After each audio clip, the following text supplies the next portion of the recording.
Muy buenas, bienvenidos al programa Análisis, donde hacemos el más grande esfuerzo por evaluar la realidad nacional e internacional de la manera más objetiva y científica posible.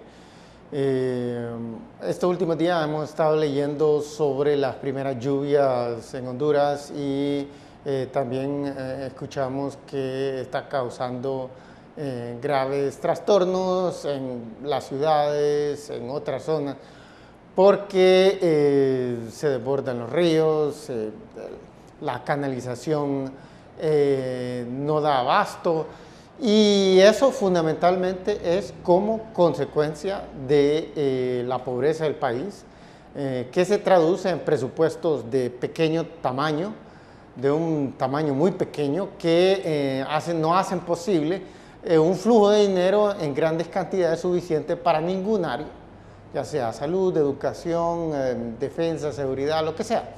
Nunca hay suficiente dinero para nada.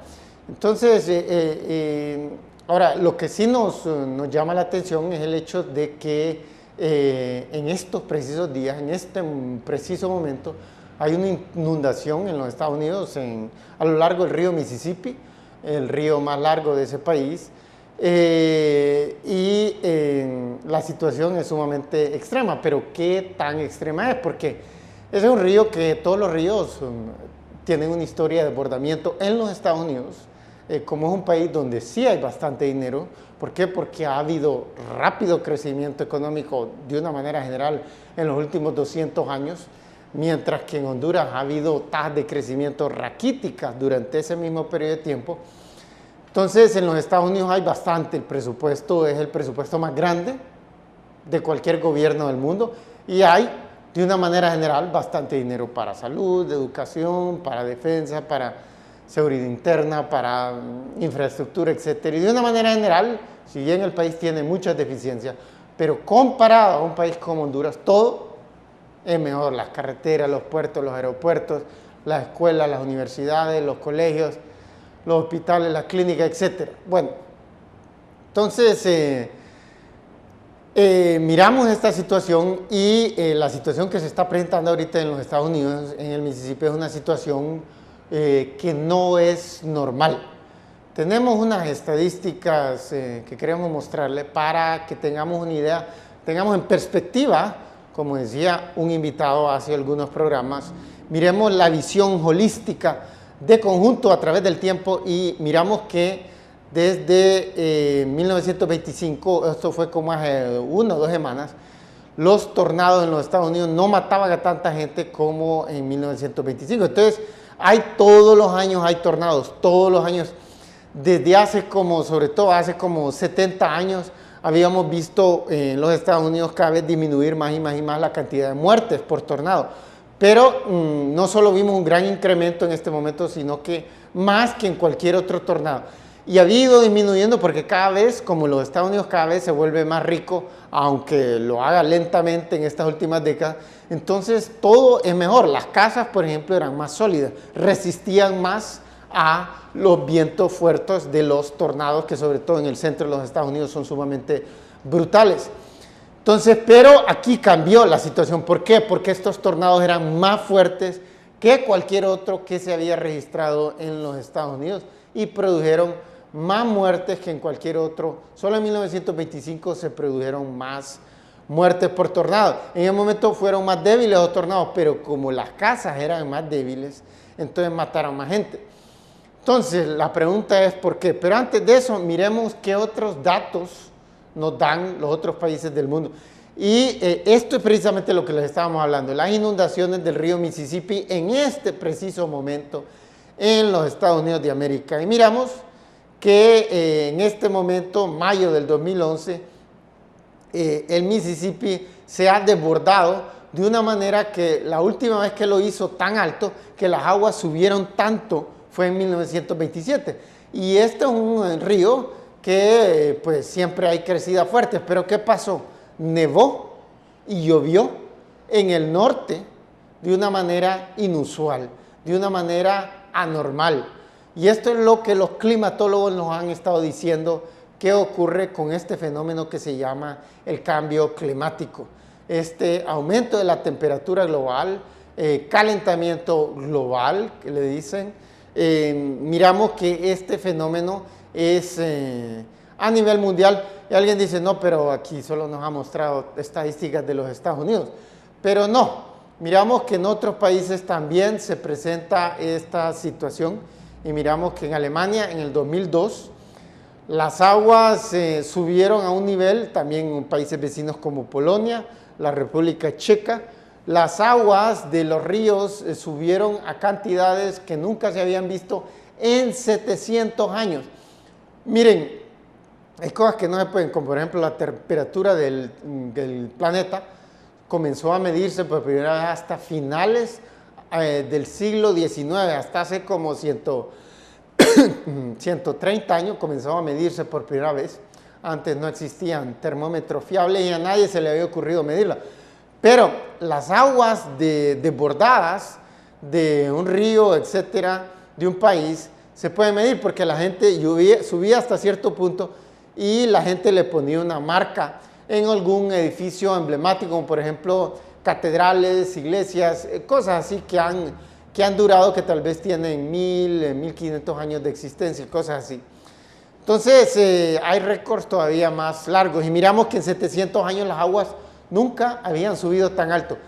Y esto es lo que los climatólogos nos dijeron cuando el primer climatólogo, un profesor, un científico de la Universidad de MIT en los Estados Unidos, predijo en 1976 que había una excesiva emanación de gases invernaderos y que esto estaba calentando la atmósfera terráquea. Él predijo que el clima se iba a volver más loco, pero que iban a aumentar las inundaciones, los huracanes, los tornados y también las nevadas, como esa que en los Estados Unidos al comienzo de este año se acumuló demasiada nieve y ahora que se está derritiendo, está inundando y no pueden hacer nada porque los controles que habían hecho para apaciguar, para morigerar, para controlar las aguas del Mississippi eran en función de una llovizna y de nevadas normales, no esta anormalidad que estamos viendo. Entonces miremos que no solo en Europa se produce estos fenómenos, se producen en otros países también. Y miramos que en Asia, en el sur del Asia, en Pakistán, en el 2010, vimos inundación récord. Las que estaban mostrando antes habían habido rara vez, pero ya habían habido unas situaciones peores. Pero en Pakistán nunca habíamos visto las aguas que subieran tanto en todo lo que hay memoria. Y es un país viejo. Ahí en la frontera de Pakistán e India nació la civilización hindú hace como 3.500 años. Entonces miramos que esto es completamente anormal, pero no solo en el centro del Asia, sino que también aquí en Sudamérica. En Brasil, a comienzo de este año, hace apenas como 2 meses, vimos inundaciones nunca antes vistas. Nunca antes vistas. Y miramos a Australia también, comienzos de este año, inundaciones en el estado de Queensland, en el norte, la zona más caliente de Australia, el trópico, inundaciones récord. Y en Corea del Norte, esta es la Corea comunista, también inundaciones récord en lo que va de este año y ni siquiera hemos cursado la mitad del año. Entonces, miremos, quedémonos ahí un segundo y miramos, estos son los datos.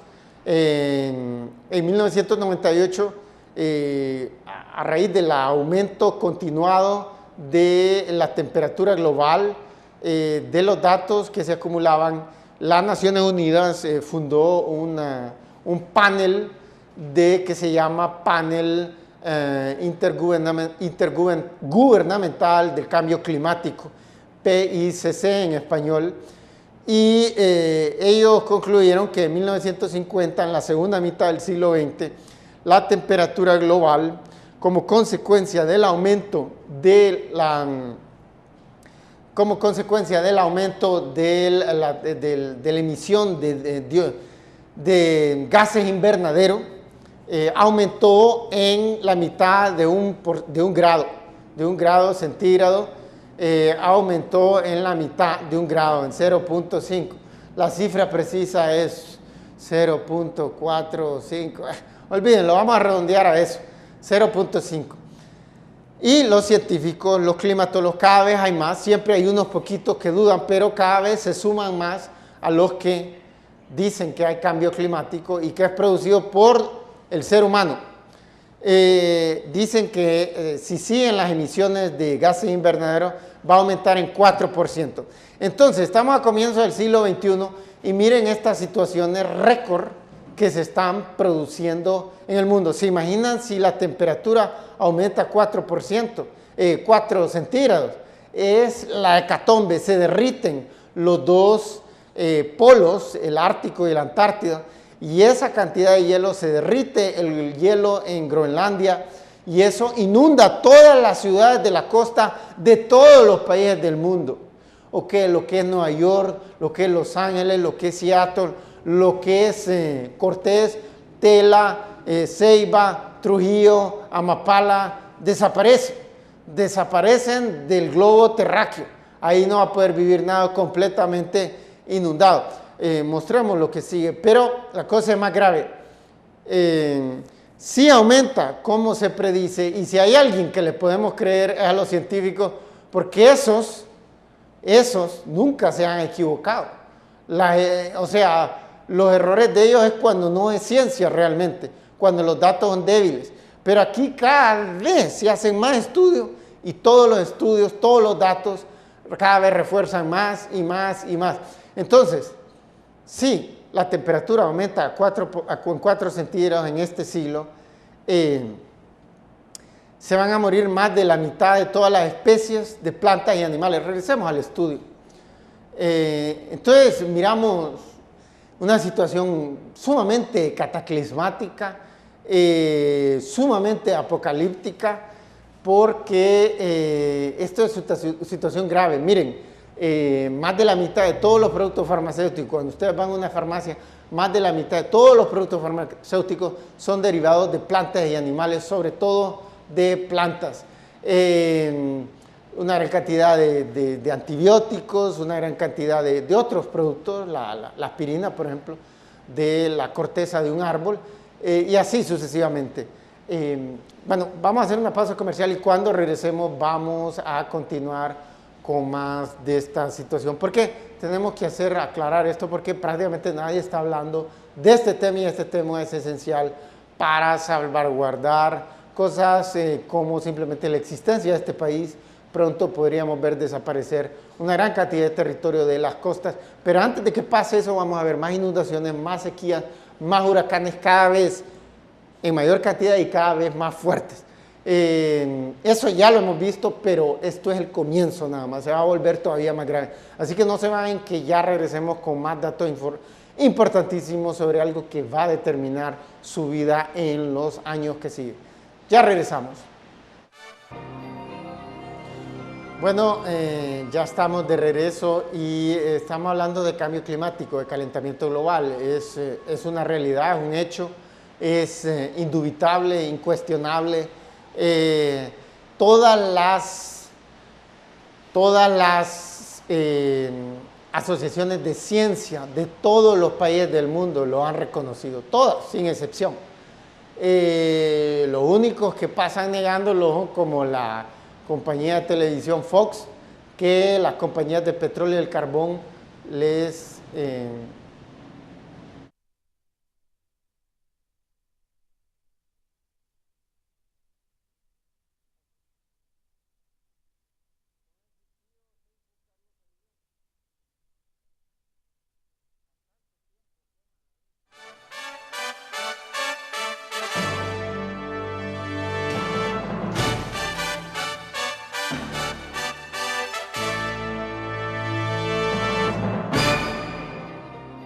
Bueno, estamos de regreso en su programa más racional, objetivo, científico y interesado fundamentalmente en servir al televidente y no a fulano o a mengano o a tal o cual partido político. Decíamos que el cambio climático es una realidad. Todas las asociaciones científicas, todas las organizaciones científicas de todos los países del mundo lo han aceptado, lo han reconocido como un hecho. Únicamente organizaciones privadas que reciben cantidades gigantescas de dinero, como es la empresa de televisión Fox, de empresas de petróleo, del carbón y de gas natural, de lo nuclear, para impedir el avance de las tecnologías que hacen posible evitar las emisiones de gases invernadero, es que pasan negando, y es el país donde la gente más duda si el cambio climático es causado por los seres humanos o si es un fenómeno natural. Aun si fuese un fenómeno natural, entonces habría que combatirlo con nueva tecnología, y evidentemente la tecnología tradicional, que actualmente está emitiendo una gran cantidad de gases invernaderos, no está contribuyendo. Pero todos los datos corroboran la tesis de que es causado fundamentalmente por el ser humano. Hay gases invernaderos que son producidos naturalmente. Por ejemplo, el vapor, que produce naturalmente en la superficie de la Tierra. Pero el metano también se produce naturalmente en la Tierra. Pero ese ha existido, y los datos, por ejemplo, hay datos ya fidedignos de 800.000 años. Miren, decíamos que la temperatura global comenzó a medirse hasta hace como 130 años. Pero hay otras formas de medir la temperatura global y las acumulaciones de, por ejemplo, dióxido de carbono, que es el gas invernadero fundamental, el que más problemas está causando.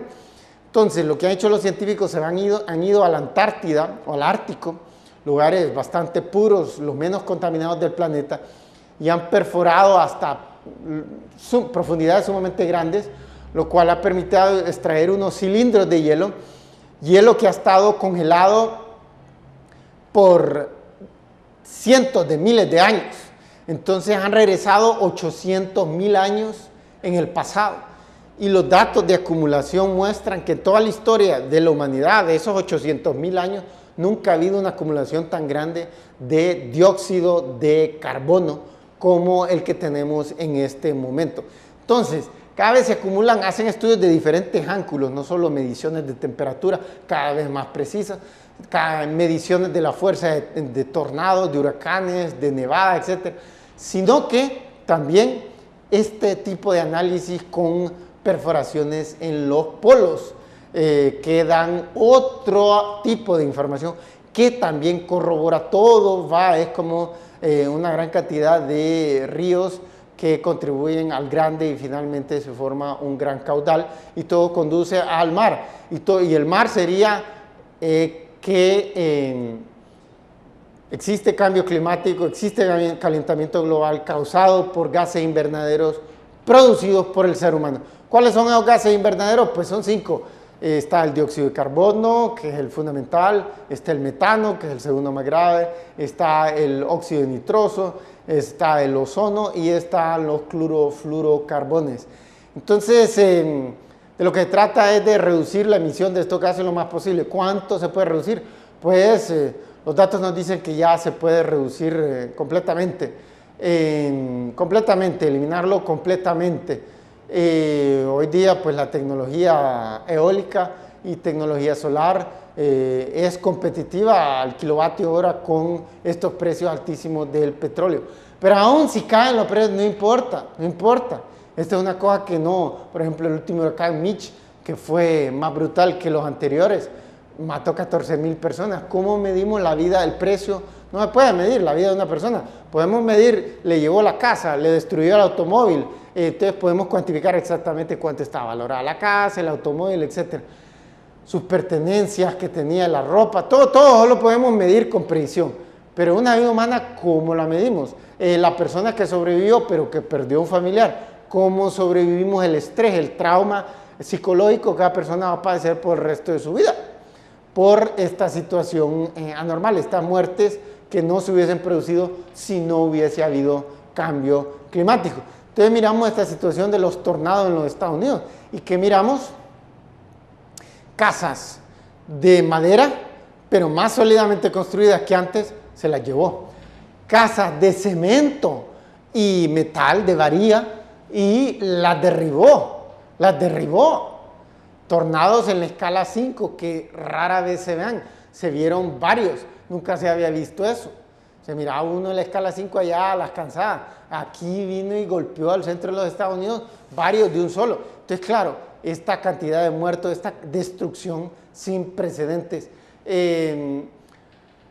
Entonces tenemos esta situación, no puede ser casualidad que una inundación, una nevada, un tornado récord tras otro en los diferentes países del mundo se esté produciendo constantemente. Imposible, es teóricamente imposible, es estadísticamente imposible. No pueden estar acumulando tantos a menos que haya una explicación distinta a la de los ciclos normales del clima del globo terráqueo, que dependen de varias cosas, no solo lo que pasa al interior del globo terráqueo, sino que también lo que pasa por ejemplo, en la actividad solar. Cada 11 años el Sol emite unas lengüetas, se vuelve más activo y emite unas lengüetas de sol, de radiación más fuerte y calienta más la atmósfera, y eso altera también hasta el flujo de electricidad, pero no coinciden los datos, no coinciden a largo plazo. Cuando miramos estos datos de hace 800.000 años de perforaciones en los árticos, ahí ya no coinciden. Entonces, ¿quién es el problema? El problema son estas emisiones. ¿Qué lo está causando? Fundamentalmente los hidrocarburos, como el petróleo, como el carbón, como el gas natural. El otro día apareció un estudio, hace apenas un mes, apareció un estudio de la Universidad de Boston, en Massachusetts, en el estado de Massachusetts, ahí una universidad que queda muy próxima a la de Harvard. No es tan buena, pero es buena. Hacen estudios serios, profesionales y científicos ahí, los especialistas en su respectivo campo. Y estos concluyeron que el gas natural, que se ha vituperiado, que se ha alabado y aplaudido como uno el único hidrocarburo que puede generar lo mismo electricidad es decir, electricidad fundamentalmente sin emitir tanto problemas, tanto gases invernadero, tanto dióxido de carbono. Y más así, el estudio mostraba que generaba tanto como el petróleo y probablemente tanto como el carbón. El carbón es el peor de todo, es el más sucio. Entonces miramos esta situación. Entonces tenemos que dejar de consumir todos estos tipos de hidrocarburos, petróleo, carbón y gas natural. Desde la perspectiva, seguir consumiendo petróleo, que nos lo den barato, como Petrocaribe, o que viniera la OPEP y que estos hondureños me caen súper bien, se lo voy a dar a Superprecio. No es bueno, aún así no es bueno. Tenemos que hacer una pausa comercial, pero ya regresamos con más de estos análisis científicos, no manipulados, no ideologizados, como es el problema general de Latinoamérica. Así que por favor no se vayan, que ya regresamos. Bueno, ya estamos de regreso y estábamos hablando sobre estos gases invernaderos. Y el peor es es el que más genera, o sea, el que más genera la mayor generación de dióxido de carbono es como consecuencia de los hidrocarburos. Entonces tenemos que eliminar toda la flota automotriz. En este momento Honduras todo lo genera y cae todos los países del mundo. Todo funcionan a base de gasolina o diésel, o incluso derivado de la palma africana o del maíz, etc. Aún así emiten menos que los otros, pero emiten. Y tal vez terminen emitiendo tanto, ¿qué sabe? Lo que pasa es que los estudios sobre este tipo de cosas son escasos, son exangües hasta la fecha, son pocos. Y por consiguiente no hay mucho dato. Este es el problema con el gas natural, porque históricamente se había utilizado poco el gas natural para generar electricidad. Entonces, últimamente con el creciente problema del cambio climático, entonces han ahondado los estudios, y este es el primer estudio que muestra que también es maligno, como aquella película de Austin Powers del Doctor Maligno. Efectivamente, causa demasiado estrago y nos está literalmente matando, como mostraba los titulares de prensa en estos días sobre una pequeña llovidita, y se llevó una gran cantidad de pequeñas viviendas, de pertenencias en los mercados, de puestos de trabajo, todo el pan de la vida de algunas personas lo destruyó estas crecidas. Y esto que solo comienza, y esto que fue una llovina comparada a las que vimos el año pasado, y las que casi con seguridad vamos a ver este año y si no en los años venideros. Entonces, tenemos que suplantar todas estas cosas y en estos países no hay conciencia sobre esto. En parte es porque son demasiado pobres, entonces la exasperante pobreza y desempleo hace que los políticos estén concentrados en temas con eso. El problema es que no resuelven el problema de la pobreza y el de empleo. ¿Por qué? Porque son políticos improvisados, son políticos que no estudian, no se preparan. En toda Latinoamérica hemos visto llegar presidentes sin título universitario, sin uno, sin siquiera título de secundaria, hemos visto incluso 2 sin título de primaria. Esa improvisación es algo que no se puede tolerar. Los países más efectivos en proveerles buenas condiciones de vida a sus habitantes, los que más están combatiendo el cambio climático con acciones concretas y no con sofistería barata y charlatanería vulgar como hacen el grueso, sino la totalidad de los políticos de derecha y de izquierda de Latinoamérica. Estos son los gobiernos, los políticos más educados y sobre todo sus administraciones públicas, sus tecnocracias llenas de gente con doctorados de las mejores universidades del mundo o por lo menos de alguna universidad, y no aquella improvisación descarada, aquel cálculo de buen cubero, aquel simplemente completa improvisación, así sacándoselo de la manga como el mago que se saca un conejo del sombrero. Entonces necesitamos profesionales y esto es algo que afortunadamente Latinoamérica ha respetado muy poco y en materia de cambio climático está causando graves estragos. Mostramos una foto de los bosques tropicales de Honduras, Centroamérica, Latinoamérica y de otras regiones del mundo que están siendo todavía, pues, no suministran una gran cantidad de beneficios como es. Mostremos esta foto, por favor, de los bosques en donde nos suministran. Aquí miramos Centroamérica y miramos que el país más depredado es Honduras y Nicaragua de bosques, pero un reporte de Costa Rica mostraba que Costa Rica, que es junto con Panamá el menos destruido, el menos deforestado, aún así, tanto como 50% de sus bosques están destruidos y va a ser difícil recuperar eso. Entonces miramos esta vegetación que únicamente se encuentra en el trópico, como Centroamérica, y estos son bosques capaces de absorber, de absorber más dióxido de carbono que cualquier otro bosque. Los bosques de los países nórdicos o de las regiones heladas del mundo no absorben, aun si ahí se encuentran los árboles más grandes del mundo, como los famosos secoya, más altos, más gruesos, aún así estos no absorben tanto porque la cantidad de plantas por metro cuadrado es inferior. Por eso le dicen los pulmones del mundo a los bosques tropicales, aunque no es cierto que emitan más oxígeno, pero la expresión, se tiene que utilizar una expresión que la comprenda el grueso de la población. Y esto es lo que están quedando: bosques pelones, destruidos, calvos, arrasados, avasallados, zerstört, como dirían los alemanes, détruit, como dirían los franceses, destroyed, como dirían los estadounidenses, ingleses, australianos y neozelandeses.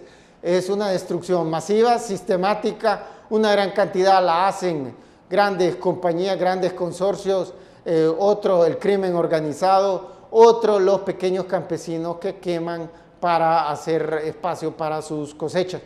Todos contribuyen. ¿Cómo podemos hacer esto? Bueno, lo más efectivo, si esa fue la última foto de deforestación, regresemos al estudio. Entonces, lo que sabemos que es efectivo es que lo mejor para los países más efectivos en salvaguardar sus bosques son los países desarrollados. Miramos que la destrucción fue grande en los países como Norteamérica, Europa Occidental, Japón, a finales del siglo XIX, comienzos del siglo XX, cuando eran países pobres que estaban saliendo de la pobreza. Pero una vez que hicieron ricos, dejaron de destruir sus bosques y ahora tienen los han logrado rehabilitar, recuperar, reforestar de una manera en gran escala.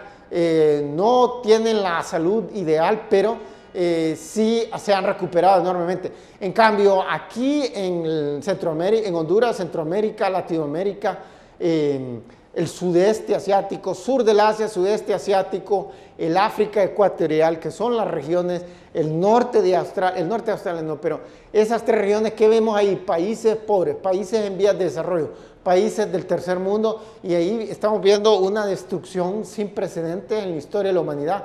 Y no solo estamos haciendo que esto aumente el cambio climático, porque tres cuartos del total de las emisiones de dióxido de carbono son producidas por las emisiones de hidrocarburos como petróleo, cuando se consume petróleo, carbón, gas natural. Pero el otro cuarto es resultado de la deforestación.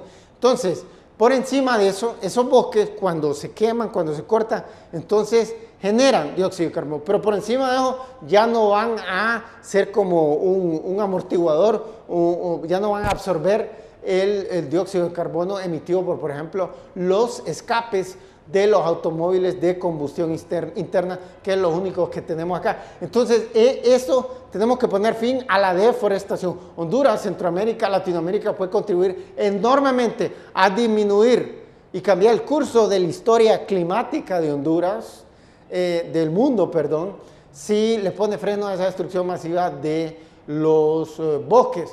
Pero hay más, el problema no solo se llega ahí, el problema es, una vez asumamos que hagamos eso, lo dudo con estos políticos corruptos, ignorantes e incapaces que vemos en Latinoamérica, dado que se venden al mejor postor, les pagan cantidades de dinero y les dan concesiones, aunque tal vez son parques naturales. Tal vez hasta declarado, el otro día salía un reportaje en uno de los titulares, en uno de los periódicos de Honduras, como un parque nacional declarado Patrimonio de la Humanidad por la UNESCO está siendo destrozado por las quemas, por la tala de bosques ilegal o tal vez legal, porque se estima que la mitad de todos la madera que sale de Honduras, de Centroamérica, es ilegal, sin siquiera pagar impuestos, pero no queremos que pague impuestos.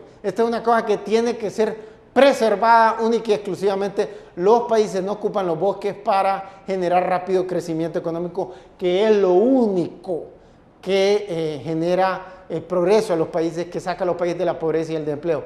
No es las políticas del Fondo Monetario Internacional, ni tampoco son las políticas con conciencia social, como las de la izquierda. No, el rápido crecimiento. ¿Quiénes son los que mejores generan eso? Los gobiernos tecnocráticos. Es lo que la historia de la humanidad, de todos los rincones del mundo, nos ha mostrado. Y quien diga que no es cierto, que venga a debatir con nosotros. Estamos preparados. El punto es que nadie osa venir a debatir. Por eso es que hacemos muchos de estos programas solos, por la incapacidad y la ineptitud mental de los políticos tradicionales de estos países latinoamericanos. Les encantan las entrevistas sencillas donde pueden hablar cualquier disparate, cualquier incongruencia, cualquier incoherencia, pero no les gusta el debate a la Bill O'Reilly, que es lo que nosotros nos esmeramos por hacer y conducir un programa de manera profesional y científica. Así que tenemos este problema. Una vez que supongamos, hipotético, no va a pasar aquí en estos países con estos políticos corruptos e ignorantes, pero supongamos que ya no se destruyeran los bosques, incluso hubieran grandes campañas de reforestación en toda, no solo Centroamérica, sino que también Latinoamérica, África y los países del sudeste asiático. Aún así, eso nos deja tres cuartos del problema, porque siguen las grandes emisiones de dióxido de carbono con el consumo de petróleo, de carbón y de gas natural. ¿Cómo lo podemos eliminar? ¿Lo podemos eliminar? Claro que sí, lo podemos eliminar. En este momento, claro que sí.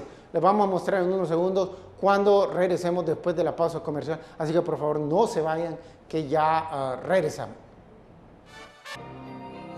Bueno, estamos de regreso y queremos saber si puede sustituir toda la flota de Honduras, de Centroamérica, de Latinoamérica, del mundo entero, ya, hoy, en el 2011.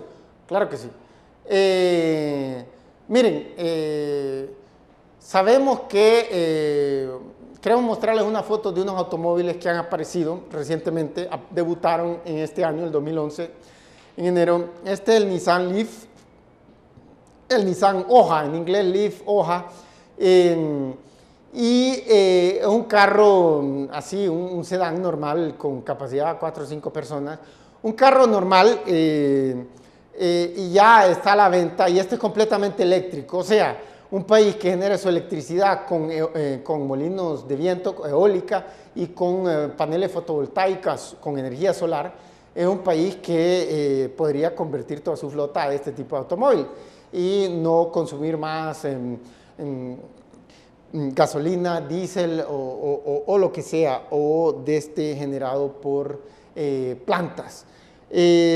No hay necesidad de eso. Entonces, con eso se le meta el enchufle al carro, se carga y el carro puede conducir a las velocidades normales de los automóviles de hoy día, puede acelerar casi a las mismas velocidades, puede atravesar distancias iguales de largo y con energía eólica o solar, o ambas, lo que sea, no importa, y no se genera en ningún momento gases invernaderos, dióxido de carbono.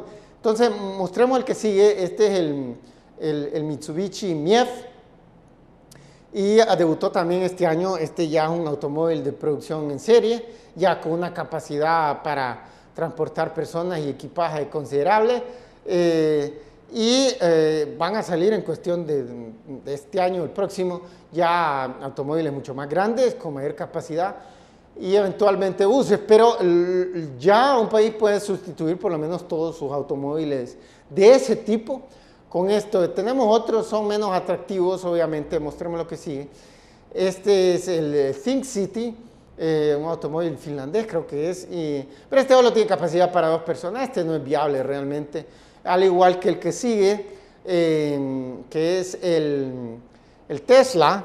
Este deportivo, como les dicen en inglés, un roadster, son para piquetear a los hombres jóvenes. Les gusta, creen que con eso van a seducir a las mujeres. Algunas las seducen, porque al final un carro como ese es carísimo. Algo dice quien conduce uno de esos.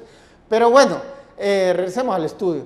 El punto es que ese es completamente eléctrico y acelera sumamente rápido, como en 6 segundos, de 0 a 100, algo así. Para todos esos que vienen esa onda, esos automóviles, a mí me gustan esos eléctricos que van bien lentos, porque realmente no hay necesidad. Nos dicen todas las estadísticas de tránsito, de policía de todos los países del mundo, que entre más rápido conduce la gente, mayores son los accidentes. Entonces, pero miramos estos automóviles, no son baratos. ¿Por qué? Porque es tecnología nueva. La historia de la humanidad ha mostrado que cuando aparece una tecnología siempre es cara.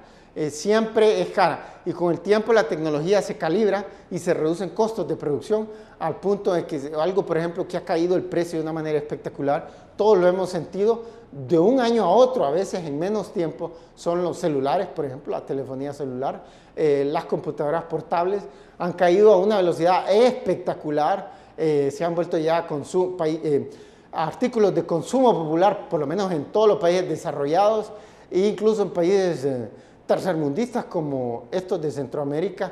Miramos que ya un gran segmento de la población, gente incluso no solo clase media, sino a veces gente de recursos más bajos, anda con no solo su celular, sino que con una computadora portable.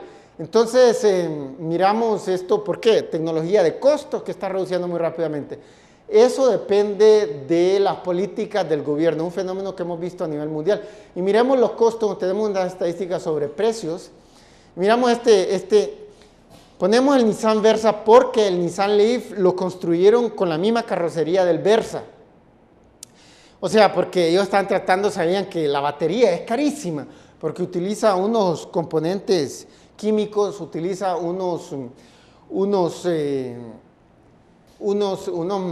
elementos que son bien raros en la tabla de elementos periódica, y que son bien difíciles de encontrar, y como son nuevos, fueron elementos que fueron buscados precisamente para generar esta electricidad en gran cantidad, para poder preservarla en una cantidad pequeña en el motor de un automóvil. Entonces, son carísimos estos. Entonces, miramos el precio, pese que es la misma carrocería, la misma capacidad, y miramos más de 3 veces el precio. Miramos el Mitsubishi, lo que sigue, y miramos que también este es un poco más del doble, la diferencia no es tan grande, pero aún así es grande, la misma capacidad. Entonces, miremos el tercero, ya no es muy útil porque es solo capacidad de 2 personas, pero es comparable al Smart, que lo hace la Swatch en colaboración con la Mercedes-Benz, y es aquel automóvil que salía en el Código Da Vinci en la película. Los utilizan mucho en Europa y solo tienen capacidad para 2 personas, y miramos que la diferencia es casi 3 veces más alta. Y miramos el deportivo, el Roadster, y lo comparamos con un BMW, que son famosos, muy apreciados, muy apetecidos por los que quieren presumir de dinero, y aún así miramos una diferencia más del doble. Una tecnología nueva. Entonces, regresemos al estudio. De lo que se trata es reducir costos de producción lo más rápido, y a través de la historia de la humanidad, los costos de producción, la tecnología ha disminuido en función de las políticas que los gobiernos han implementado. Gobiernos que han invertido bastante en investigación y desarrollo en ese campo específico que querían promocionar, han avanzado enormemente a una velocidad sumamente veloz, sumamente rápida, sumamente espectacular. Lo hemos visto una y otra vez a través de la historia de la humanidad, sobre todo estos últimos 150 años, que hemos visto las mejores tasas de crecimiento en la historia de la humanidad. Todo depende de las políticas de gobierno. ¿Y qué se requiere para tener buenos gobiernos? La gente más estudiada e inteligente de cada país. Por eso estamos abogando por la gente más inteligente. Pongamos a la gente más inteligente en la República Democrática del Congo, que es uno de los países más pobres del mundo, que está en guerra constante y que está en los países más brutales y salvajes contra las mujeres, donde más las violan. Precisamente, ¿por qué? Porque la pobreza es los niveles más bajos, la tasa de crecimiento nunca ha sido rápida, siempre ha sido lenta. Y acá miramos gobernantes con bajas capacidades mentales, con casi ningún estudio a través de toda su historia, y el resultado final es sufrimiento para todos. Y ahí, por ejemplo, que son de las regiones, de la región tropicales más intensas del mundo, con las Amazonas, con el Amazonas, por ejemplo, y miramos una destrucción masiva de los bosques, más rápida incluso que la que está ocurriendo aquí en Centroamérica. Entonces, necesitamos gente inteligente que son los que menos frecuentemente aceptan los sobornos para que destruyan bosques enteros, porque, ¿me entienden? Una persona sumamente inteligente, sumamente estudiada, que conoce bien estas cifras, sabe la importancia, sabe que su vida misma depende. Por ejemplo, todo gobernante que ha tenido Honduras desde el retorno al orden constitucional e institucional en comienzo de la década de los 80, todos han tenido más de 50 años. ¿Ah? Una persona esa que dice todos los datos, todos han sido hombres, que los hombres a partir de los 40 aumentan masivamente los problemas de riesgo del corazón, que es la causa número 1 de muerte, y de problemas de cáncer, que es la segunda, dependiendo del país, o la primera causa de muerte en el planeta. Entonces, ¿qué hace una persona inteligente? Dice, si más del 50% de todos los productos farmacéuticos del mundo que han producido maravillas y han evitado la muerte de miles de millones de personas, han salido las medicinas de las plantas, de plantas tropicales como las que hay en un país como los de Centroamérica. Entonces, ¿qué dice un gobernante inteligente? Yo voy a proteger a los bosques porque probablemente de ahí va a salir la medicina que me va a garantizar que un cáncer no me va a matar como mató a mi papá. Y mi papá efectivamente lo mató un cáncer, por ejemplo. Fue aquí a los mejores médicos hondureños, nada. Fue a los Estados Unidos, nada, papá. La tecnología no da más. Pero, ¿qué pasa si en la década de los 90 se destruyeron 10.000 especies de plantas y animales a nivel mundial cada año en promedio? Y en la primera década del siglo XXI, 30.000. La destrucción de especies de plantas y animales que pueden proveer la receta bioquímica para encontrar una medicina que va a eliminar el cáncer o los problemas cardíacos, una vacuna para que nunca uno se tenga que preocupar, está ahí latente, pero la estamos destruyendo. Entonces tenemos que hacer conciencia con eso. Un país puede crecer rápidamente, para eso necesita las cabezas más inteligentes. Si crece más rápidamente, entonces la tecnología va a avanzar para que reduzcamos costos de producción de automóviles eléctricos, de molinos de viento y de paneles fotovoltaicos, y a la misma vez para que la gente tenga más dinero en su bolsillo para comprar, por ejemplo, estos nuevos automóviles que son sumamente caros. Bueno, se nos acabó el tiempo y nos tenemos que despedir. Afortunadamente este tema es vasto, largo, no lo podemos cubrir en una hora, pero hicimos lo que pudimos y esperamos contar con ustedes en la próxima edición, pero antes de eso los queremos incitarnos a seguirnos en nuestra página de Facebook, donde pueden encontrar este video y muchos otros ahí para que lo miren con detenimiento en cualquier rincón del mundo, a la velocidad. Damos muchos datos y es necesario estudiarlos para todos aquellos que son científicos en su apreciación del mundo. A la vez los queremos incitar a adquirir el libro Riqueza para Todos, que se encuentra en librería Guaymura de Tegucigalpa, donde abordamos este tema y muchos otros. Esperando contar con ustedes en la próxima edición de Análisis, nos despedimos muy cordialmente.